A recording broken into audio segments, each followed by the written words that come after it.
ஆண்டவராய் இயேசு கிறிஸ்துவின் கிருபையுள்ள நாமத்திலே உங்கள் அனைவருக்கும் அன்பின் நல்வாழ்த்துக்கள் கூறி இன்றைய தியானத்திற்கு உங்களை தயவோடு அழைக்கிறோம். இன்றைய தியான பகுதி அப்போஸ்தலனாகிய பரிசுத்த பவுல் ரோமருக்கு எழுதின நிருபம் 8ஆம் அதிகாரம் 28ஆம் வசனம் முதல் 39ஆம் வசனங்கள் முடிய.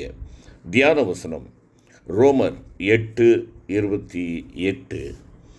அன்றியும் அவருடைய தீர்மானத்தின்படி அழைக்கப்பட்டவர்களாய் தேவனிடத்தில் அன்பு கூறுகிறவர்களுக்கு சகலமும் நன்மைக்கு ஏதுவாக நடக்கிறது என்று அறிந்திருக்கிறோம். சகலமும் நன்மைக்கு ஏதுவாக நடக்கிறது என்று அறிந்திருக்கிறோம்.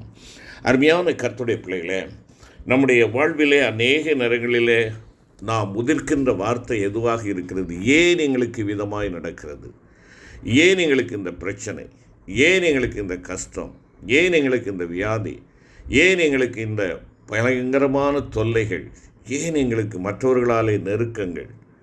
ஏன் எங்களுடைய உடன்பிறப்புகள் கூட எங்களை அறிந்து கொள்ளவில்லை? எங்களை வெறுக்கிறார்கள். பெற்றோர்களை விட்டு நாங்கள் பிரிக்கப்பட்ட நிலையிலே நாங்கள் காணப்படுகிறோம். உற்றார் உறவினர்களுடைய உறவு அற்றவர்களாக நாங்கள் காணப்படுகிறோம். ஏன் ஏன் என்று சொல்லக்கூடிய கேள்விகள் ஆயிரமாய் நம்முடைய மனதிலே எழும்பிக் கொண்டிருக்கிறதை நாம் ஒவ்வொருவரும் உணர்ந்திருக்கிறோம், அறிந்திருக்கிறோம். அருமையான கர்த்தருடைய பிள்ளைகளே, நாம் யோசேப்பனுடைய வாழ்க்கையை எடுத்துக்கொள்வோம். அவனுடைய வாழ்க்கையை நாம் பார்க்கின்ற பொழுது ஒரு செல்ல பிள்ளையாய் அந்த வீட்டிலே வளர்ந்தவன். தன்னுடைய தகப்பனுக்கு அவன் மிகவும் நேசத்திற்குரியவனாக அவன் காணப்பட்டான். மற்றவர்களை காட்டிலும் அவனுக்கு சிறப்பான வஸ்திரங்களை எல்லாம் தகப்பன் கொடுத்தான் என்று சொல்லப்படுகிறது. ஆம், எனக்கு அன்பான கர்த்தருடைய பிள்ளைகளே, அவனுடைய வாழ்க்கையிலே வீட்டிலே அவ்வளவு மனோரமியமான காரியங்கள் அவனுக்கு காணப்பட்டது. தகப்பனால் நேசிக்கப்பட்டவனாக இருந்தான். உண்மையிலே ஒரு 11 பிள்ளைகள் அல்லது 12 பிள்ளைகள் இருக்கிற ஒரு வீட்டிலே ஒருவன் எவ்விதமாக எல்லாராலும் போற்றப்படுவான் என்பதை நீங்கள் அறிந்து கொள்ள வேண்டும். ஆனால் இங்கேயோ அவனுடைய சகோதரர்களாலே அவன் வெறுக்கப்பட்டவனாக இருக்கிறான். சகோதரர்கள் அவன் மேல் எரிச்சல் உள்ளவர்களாக இருக்கிறார்கள் என்று சொல்லி வேதத்திலே பார்க்கிறோம். காரணம் என்ன? இவன் தகப்பனால் நேசிக்கப்படுகிறான். தகப்பனுடைய முழு அன்புக்கும் பாத்திரவானாக இருக்கிறான். ஆகையினாலே இவன் நாம் செய்கிற தவறுகளை எல்லாம் தகப்பனிடத்திலே கொண்டு போய் கொடுக்கிறான். ஆகையினாலே இவனை நாம் என்ன செய்ய வேண்டும்? இல்பொருளாக்க வேண்டும் என்று சொல்லுகின்ற ஒரு எண்ணமுடையவர்களாக இருக்கிறார்கள். அன்பு செலுத்த வேண்டிய அவர்கள் அம்பை பாய்ச்சுகிறார்கள். நன்மை செய்ய வேண்டிய அவர்கள் தீமையை தன்னுடைய உடன்பிறப்புக்கு செய்ய சகோதரர்கள் எத்தனிக்கின்றார்கள். எவ்வளவு பரிதாபமான நிலை! அருமையான கர்த்தருடைய பிள்ளையே, அவன் செய்த தவறு என்ன? தகப்பனால் நேசிக்கப்படுகிறான். இது ஒன்றுதான் அவர்கள் பார்த்த ஒரு காரியம். தங்களுடைய தவறுகளுக்கு அவன் உடன்படாமல் இருக்கிறான். தாங்கள் செய்கிற தீயதான காரியங்களை தகப்பனிடத்திலே கொண்டு சொல்லுகிறான். இதை கேட்டுக்கொண்டிருக்கிற அருமையான சகோதர சகோதரி, நம்முடைய வீடுகளிலே, நம்முடைய இல்லங்களிலே, நம்முடைய உடன்பிறப்புகளோடு கூட நம்முடைய வாழ்க்கையிலே ஒருவேளை இப்படிப்பட்ட ஒரு கசப்பான நிலைக்குள்ளாக நாம் கடந்து வந்திருக்கலாம். யோசித்து பாருங்கள். எவ்வளவா என் அண்ணனை நேசித்தேன், எவ்வளவா என் தம்பியை நேசித்தேன், எவ்வளவாய் அக்காவை நேசித்தேன், எவ்வளவாய் தங்கையை நேசித்தேன், ஆனால் என்னை வெறுத்து விட்டார்களே, ஏன் எங்களுக்கு விரோதமாக செயல்படுகிறார்கள் என்று அங்கலாய்ப்பின் குரல்கள் நம்முடைய காதுகளிலே விழுகிறதல்லவா? கேட்டுக்கொண்டிருக்க அருமையான சகோதரியே, சகோதரா, உங்களுடைய வாழ்க்கையில் நீங்கள் ஒருவேளை இப்படிப்பட்ட கசப்பின் அனுபவத்திற்குள்ளாக நீங்கள் கடந்து வந்திருக்கலாம். இது உங்களுடைய வாழ்க்கையிலே மிக கொடியதாக நீங்கள் எண்ணியிருக்கலாம். இங்கே யோசேப்புக்கு அதுதான் நடந்தது. நேசிக்கப்பட வேண்டியவன் அவன் என்ன செய்கிறான்?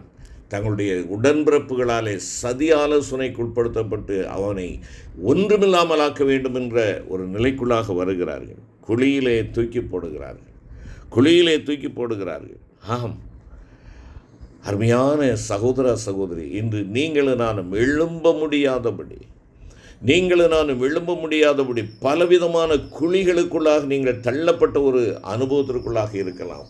உபத்திரவத்தின் குழிகள், ஒருவேளை நெருக்கத்தின் குழிகள், உங்களை பகைக்கிற அந்த பகைமையின் குழிகளுக்குள்ளாக நீங்கள் தள்ளப்பட்ட ஒரு அனுபவத்திற்குள்ளாக இருக்கலாம். இதோடு தொலையட்டும் என்று சொல்லக்கூடிய நிலையில் அவர்கள் என்ன செய்கிறார்கள்? குழிக்குள்ளாக போட்டு விடுகிறார்கள். தொடர்ந்து அவனை விற்று விடுகிறார்கள். அவனை அடிமையாய் விற்று விடுகிறார்கள். எகிப்தின் கையிலே விற்று போட்டார்கள் என்று சொல்லி நாம் பார்க்கிறோம். பிரியமான சகோதர சகோதரி, விற்று போடப்பட்ட அவனை வாங்கின அந்த முதலாளிகள் அவனை எவ்விதமாய் நடத்தியிருப்பார்கள் சற்று யோசித்து பாருங்கள். வியாபாரத்திற்காக வந்தவர்கள் நறுமணப் பொருட்களை ஏற்றி வருகிறார்கள் தங்களுடைய ஒட்டகங்களிலே. இப்பொழுது இவனை விலைக்கு வாங்கியிருக்கிறார்கள். இவனை வாங்கி அவர்கள் அந்த தங்களோடு கூட ஒட்டகத்திலே அமர்த்தி இருப்பார்கள் என்று எண்ணுகிறீர்களா? இல்லை. அவனை அந்த வனாந்தர பாதை வழியாக நடத்தி கொண்டிருப்பார்கள். அவன் ஓடிவிடக்கூடாது என்பதற்காக கரங்களிலே கயிற்றை கட்டி இவர்கள் ஒட்டகத்திலே அமர்ந்து அந்த ஒட்டகத்தின் வேகத்திற்கு அந்த சிறுவனை நடத்தியிருப்பார்கள். எவ்வளவு உபத்திரவம் பாருங்கள். செல்ல மகனாக வலம் வந்தவன், தகப்பனுக்கு பிரியமானவனாக ஜீவித்தவன். ஆனால் இன்று கரங்கள் கட்டப்பட்டவனாக அவன் நடந்து செல்லுகிறான் வனாந்தர பாதையில். ஏன் இந்த காரியத்தை ஆண்டவர் அனுமதித்தார்? அவனுடைய வாயில் அந்த வார்த்தைகள் வரவே இல்லை. ஏன் என் சகோதரர்கள் எனக்கு விரோதமாக துரோகம் செய்தார்கள், சதி ஆலோசனை செய்தார்கள், என்னை கொலை செய்ய முயற்சித்தார்கள் என்ற கேள்விக்கு அவனுடைய மனதிலே அங்கு இடமே இல்லை. அருமையான கர்த்தருடைய பிள்ளைகளே, இன்று நம்முடைய வாழ்க்கையில் ஒருவேளை நம்மை இவ்விதமாக நம்மை ஒன்றுமில்லாமல் ஆக்க வேண்டும் என்று யோசித்து கொண்டிருக்கிறவர்கள் குடும்பத்தாராக இருந்தாலும் சரிதான், உடன்பிறப்புகளாக இருந்தாலும் சரிதான், இல்லை என்றால் உபத்திரம் கொடுக்க வேண்டும் என்றே யோசித்து கொண்டிருக்கக்கூடிய உபத்திரவங்களை கொடுக்கக்கூடிய மக்களாக இருந்தாலும் சரிதான். அருமையான கர்த்தருடைய பிள்ளைகளே, யோசேப்பை போல மனதிலே அவைகளை வைத்து கொண்டு ஏன் என்ற கேள்வி கேட்காமல் சகலமும் என் ஆண்டவருடைய திட்டத்தின்படி நடக்கிறது என்ற அந்த சிந்தையோடு கூட நாம் காணப்படுவோம் என்றால், அருமையானவர்களே, சகலமும் நன்மைக்கு எதுவாக ஆண்டவர் நடத்துவார். இங்கே அதைத்தான் ஆதியாகமம் 50ஆம் அதிகாரம் 20வது வசனத்திலே நாம் பார்க்கின்றோம். அங்கே தன்னுடைய சகோதரர்களை பார்த்து யோசேப்பு சொல்லுகின்ற வார்த்தையை பாருங்கள். நீங்கள் எனக்கு தீமை செய்ய நினைத்தீர்கள், தேவனோ இப்பொழுது நடந்து வருகிறபடியே வெகு ஜனங்களை உயிரோடே காக்கும்படிக்கு அதை நன்மையாக முடிய பண்ணினார். சகலவற்றையும் நன்மையாக முடிய பண்ணினார் என்பதாக சொல்லுகிறார். நீங்கள் பயப்படாதீங்க, உங்களை ஆண்டவர் ஒரு கருவியாகத்தான் உபயோகித்தார். இதுதான் அவர்களுடைய கற்றுக்கொண்ட பாடம். ஆம், சகலத்தையும் நன்மைக்கு ஏதுவாக முடிய பண்ணினார். அருமையான கர்த்தருடைய பிள்ளைகளை, தொடர்ந்து அவனுடைய வாழ்க்கையிலே பாருங்கள். அவன் அடிமையாக விற்கப்படுகிறான். அடிமையாக விற்கப்பட்டவன் அங்கே என்ன செய்கின்றான்? வேலையாட்களாக அங்கே பணியமர்த்தப்படுகிறான். பணியமர்த்தப்பட்ட அந்த இடத்துல அவன் செய்யாத ஒரு குற்றம் அவன் மேல் சுமத்தப்படுகிறது. அப்பொழுதும் அவன் தனக்காக வாதிடவில்லை, தனக்காக அவன் நீதி வேண்டும் என்று சொல்லி கேட்கவில்லை. மாறாக அப்படிப்பட்ட என் தேவனுக்கு விரோதமான பொல்லாங்கான காரியத்தை நான் எப்படி செய்வேன் என்று சொல்லி தன்னை தேடி வந்த அந்த வழக்கங்களை அவன் உதறி தள்ளிவிட்டு அவன் இது நிமித்தமாய் நான் சிறை தண்டனை பெற்றாலும் பரவாயில்லை என்று சொல்லி அவன் அந்த இடத்தை விட்டு ஓடினான் என்று சொல்லி பார்க்கிறோம். ஏன்? உபத்திரவத்திற்கு மேல் உபத்திரவமா? சோதனைக்கு மேல் சோதனையா? அவன் ஆண்டவரை விட்டுவிடவில்லை. அவனை குறித்து வேதம் சொல்கிறது, தேவன் அவனோடு இருந்தார். அவன் அடிமை வாழ்வு வாழ்ந்து அந்த வீட்டிலே அவன் இருக்கிற இடத்துல அந்த வீட்டை ஆசீர்வதித்தார். அவன் அடிமையாக இருந்த அந்த தேசத்தை ஆண்டவர் ஆசீர்வதித்தார். அருமையான கர்த்தருடைய பிள்ளைகளே, சகலமும் நன்மைக்கு எதுவாக இருக்கிறது. இன்று உங்களுடைய கண்களிலே, உங்களுடைய பார்வையிலே, உங்களுடைய சிந்தையிலே அது மகா கொடியதாக இருக்கலாம். ஆனால் யோசேப்பு எகிப்தின் 2வது அதிபதியாக தேவன் நியமிப்பதற்கு இவைகள் யாவும் தேவனுடைய திட்டமாக இருந்ததென இறுதியில் நீங்களும் நானும் கற்றுக்கொள்ள முடியும். ஆம், கரங்களிலே சங்கிலிகள் பூட்டப்பட்டவனாக, கால்களிலே விலங்குகள் மாட்டப்பட்டவனாக சிறைச்சாலையில் அடைக்கப்படுகிறான் செய்யாத குற்றத்திற்காக. ஆனால் அந்த பாதையின் வழியாக ஆண்டவர் அவனை நடத்தி கொண்டு வருகின்ற பொழுது அந்த கரங்களிலே பொன் ஆபரணங்கள் அழியப்படுகிறது. அவனுடைய கழுத்திலே சரப்பணிகள் பூட்டப்படுகின்றன. அருமையான கர்த்தருடைய பிள்ளையே, சகலமும் நன்மையாய் நடத்துகின்ற ஒரு தேவாதி தேவன் நமக்கு உண்டு. கலங்க வேண்டிய அவசியமில்லை.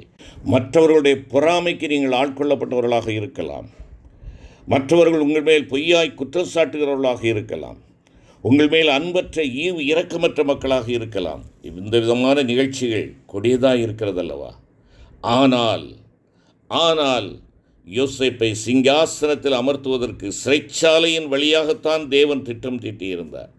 எப்படி என்றால், அந்த சிறைச்சாலையில் தான் அவன் பார்வோனின் பான பாத்திரக்காரனை சந்தித்து அதனுடைய விளைவாய் இறுதியில் பார்வோனுக்கு அறிமுகமானான் என்பதை நாம் யாவரும் ஆதியாகமம் 39 அதிகாரம் 41 முதல் அறிந்து கொள்ளுகிறோம். யோசேப்பிற்கு பல்வேறு ஜனங்கள் இவ்வாறு தீங்கு விளைவிக்க முயற்சித்தார்கள். ஆனால் தேவன் தன் சர்வ வல்லமையுள்ள ஆளுகையை கொண்டு யோசேப்பின் வாழ்க்கையை குறித்து தான் கொண்டிருந்த தீர்மானம் நிறைவேறுவதற்கு அந்த தீமைகள் யாவையும் நன்மையாக முடியும்படி செய்தார். என்னை கேட்டுக்கொண்டிருக்கிற அருமையான சகோதரா சகோதரி, இதை போன்றே நமக்கும் நடந்தே தீரும். சகலமும் தேவன் நம்முடைய வாழ்க்கையை குறித்து கொண்டிருக்கும் திட்டம் நிறைவேறும்படிக்கே நடந்து முடியும். முடிவில் நம்மை கிறிஸ்துவின் சாயலுக்கொப்பாய் நிச்சயமாக தேவன் நம் ஒவ்வொருவரையும் மாற்றுவார். ஆனால் இவைகளை நாம் விசுவாசிக்க வேண்டும். ஏனெனில் நம்முடைய விசுவாசத்தின் அளவின்படி மாத்திரமே நீங்களும் நானும் தேவனுடைய வாக்குத்தத்தங்களை பெற்றுக்கொள்ள முடியும். விசுவாசிப்போம், சகலமும் நன்மையாய் நடந்திட அவரிடத்தில் மாத்திரமே பூரண விசுவாசத்தோடு நாம் காணப்படுவோம். கர்த்தர் உங்களை ஆசீர்வதிப்பார். எங்கள் அன்பின் பரமபிதாவே, வாழ்வின் கொடிய சூழ்நிலைகளில் சகலமும் நன்மைக்கு ஏதுவாய் கிரியை செய்திடும் உம்முடைய திருக்கரத்தை விசுவாசத்தோடு காண எங்கள் ஒவ்வொருவருக்கும் கிருபை தாரும். எங்கள் ஆண்டவர் இயேசு கிறிஸ்து நாமத்தில் வேண்டிக் கொள்ளுகிறோம் நல்ல பிதாவே. ஆமென்.